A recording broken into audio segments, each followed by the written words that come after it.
नमस्कार दोस्तों, आज का टॉपिक रहने वाला है हमारी गाड़ी का हैंड ब्रेक का एडजस्टमेंट। ओके, तो मैं आपको बता देता हूँ हैंड ब्रेक काम किस तरीके से करता है। देखिए, मैं आपको बहुत सिंपल सा अगर एग्जांपल दूं ना, अगर आपको गाड़ियों के बारे में ज़्यादा आइडिया भी नहीं है और आप ये चीज़ खुद से करना चाहते हैं, तो आपकी मान लो स्कूटी हो गई या फिर बाइक हो गई जिनमें ड्रम ब्रेक होते हैं, तो उसमें भी जब भी आपको उसके जो ब्रेक एडजस्ट करना होता है तो आप केबल को टाइट करते हैं पीछे, ठीक है, एडजस्टर दिया होता है स्क्रू से। ओके, तो सेम कुछ इसमें भी ऐसा ही रहता है। ये हमारी हैंड ब्रेक की असेंबली है, यहाँ से होते हुए इधर से, अभी आप ये खोखला पार्ट अवॉइड करना, मैं आपको इसकी भी स्टोरी बताऊंगा, ठीक है। तो इसके अंदर से होता क्या है, दो केबल जाती, एक जाती एक टायर में, एक जाती है एक टायर में, मतलब पीछे के, ठीक है।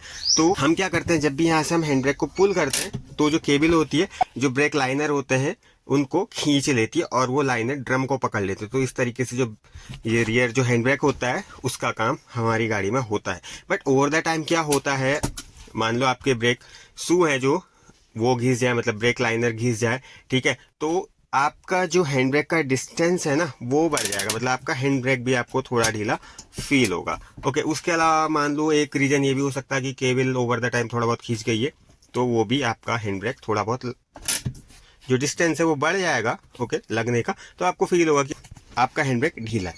तो आज हम क्या करेंगे, देखिए उसको हैंड ब्रेक को टाइट करने का तरीका तो एक ही होता है कि आप पीछे से ड्रम निकालिए, उसके बाद उसमें एक एडजस्टर लगा होता है, ऑटो एडजस्टर होता है, उसको आप अपने अकॉर्डिंग टाइट कर सकते हैं। बट अभी ना उसमें क्या होगा, पहले मुझे टायर निकालना पड़ेगा, फिर मुझे ड्रम निकालना पड़ेगा। मान लो अगर आप गाड़ियों का काम नहीं करते तो आपके लिए वो चीज़ थोड़ा वो पड़ सकती है, क्या मेहनत वाली, मेरे लिए मेहनत की पड़ेगी, तो मैं करना नहीं चाह रहा। मैं क्या करूँगा, इसको केबल से टाइट करूंगा, दिखाता हूँ कहाँ पर से। खोखला पार्ट है ना, इसको अवॉइड करें, इसमें मैंने कुछ, मतलब मैं करते रहता हूँ गाड़ी में, तो मैंने यहाँ पर कुछ करा था, बाद में निकाल दिया, तो ये ऐसा ही रह गया, इसमें मैं कुछ करूंगा बाद में। तो बट अभी ये अपने लिए एडवांटेज है कि देखिए होता क्या है, हमको हैंड ब्रेक अगर केबल से हम एडजस्ट करें ना, तो अलग अलग गाड़ियों के अकॉर्डिंग अलग अलग कहाँ पर कंडीशन हो सकती है। इसमें तुम्हें सेंटर कंसोल निकालना पड़ता, अगर ये नहीं होता, सेम अगर आपकी गाड़ी भी है, अगर इस तरीके का उसमें सेंटर कंसोल दिया हुआ है तो वो निकालना पड़ता है, फिर एडजस्ट होता है। बट मेरे को लग रहा है कि मुझे नहीं निकालना पड़ेगा।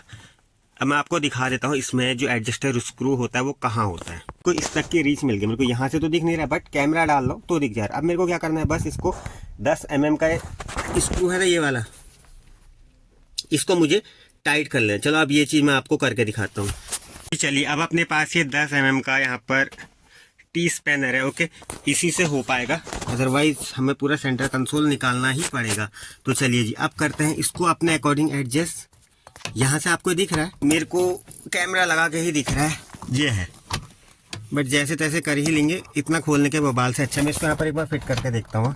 तो जी अब देखिए, ये यहाँ पर जो ऐसे देखो दूर से जो टी स्पैनर है ये मैंने इसमें यहाँ पर लगा लिया। अब मैं क्या करता हूँ, इसको जो क्लॉकवाइज है, मतलब कोई भी चीज़ है ना आमतौर पर क्लॉकवाइज टाइट होती है, एंटी क्लॉकवाइज ढीली होती है, तो क्लॉकवाइज मैं इसको घुमा रहा हूँ, ठीक है, ज़्यादा नहीं घुमाना है आपको, आपकी गाड़ी के हैंड ब्रेक के अकॉर्डिंग घुमाना। अब एक चीज़ यहाँ पर समझो, अगर हैंड ब्रेक ज़्यादा ढीला है, उसमें ज़्यादा प्ले है, जो बोलते थे 6 क्लिक में आना चाहिए, 7 क्लिक में आना चाहिए, अगर उससे भी ज़्यादा ऊपर जा रहा है तो आप इसको ज़्यादा घुमाना। अदरवाइज अगर थोड़ा बहुत ही अगर ढीला है तो कम घुमाना। डिपेंड करता है कि आपकी गाड़ी का उस वक्त हैंड ब्रेक किस तरीके से काम कर रहा है। चलिए मैं इसको 1-2 राउंड घुमा लेता हूँ, फिर चेक करता हूँ हैंड ब्रेक अपना कितना टाइट हुआ।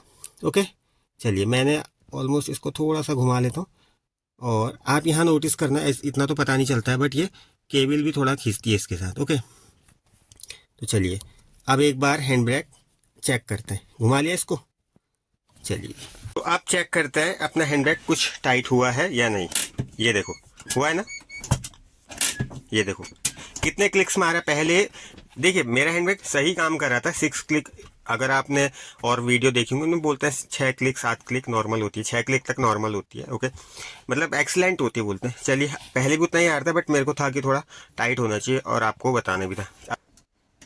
1 2 3 4 5 6, ठीक है, और खींचोगे तो 7वीं आ ही गई है। वो चीज़ जरूरी है चेक करना कि जो रियर ड्रम है उनको फ्रीली घूमना चाहिए। अब तो अभी हम क्या कर रहे हैं, गाड़ी फर्स्ट गियर में ही होनी चाहिए, ओके, और हैंड ब्रेक पूरा डिसंगेज होना चाहिए, मतलब डाउन होना चाहिए। अब मैं इसको इससे ज़्यादा टाइट कर भी नहीं रहा हूँ, अपना ये ठीक है जितना चाहिए था, ठीक है। तो अब हम क्या कर रहे हैं, जो रियर ड्रम है उनमें लगाएंगे जैक और उनको देखेंगे कि फ्रीली मूव कर रहा है या नहीं, किस कंडीशन में, हैंड ब्रेक कंप्लीटली डिसंगेज या फिर डाउन होने की कंडीशन में। तो अब लगाते हैं जैक इसमें, लेकिन जैक लगाने से पहले एक चीज़ हमेशा मेक श्योर करना, अगले टायर में ओट लगा लेना, वरना जैक स्लिप होने का चांस रहता है गियर में अगर गाड़ी पीछे भाग गई तो। चलो जैक लगाते हैं, अपने पास पड़ा ये वाला जैक। नॉर्मल आप पे सीजर जैक हो ना वो भी चलेगा, बट उसको वहाँ लगाना होता है। मैं लगाऊंगा इसको सीधे पीछे डेड एक्सल पे।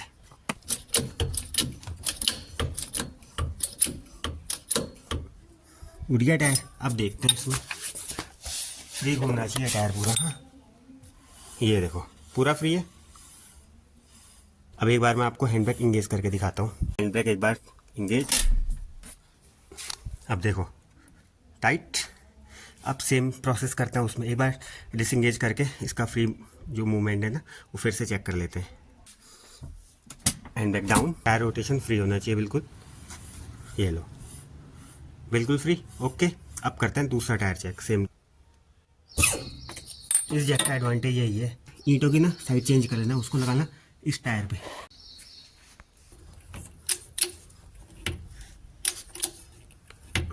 उठ गया टायर, रुको अभी और उठना है, उठ गया। अब चेक करो फ्री मूवमेंट, ये देखो हैंड ब्रेक को इंगेज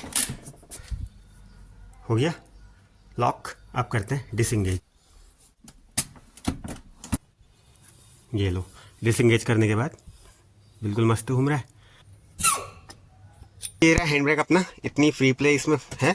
ओके होनी भी चाहिए, कोई नई गाड़ी है तो उसमें नहीं भी हो सकती है, पुरानी गाड़ी है तो इतनी फ्री प्ले चलती है। तो अपना जो हैंड ब्रेक का एडजस्टमेंट का काम था वो अभी यहाँ पर कंप्लीट हो गया है। आई होप ये छोटी सी वीडियो आपको अच्छी लगी होगी। अगर अच्छी लगी तो वीडियो को लाइक और आप चैनल को सब्सक्राइब कर लेना।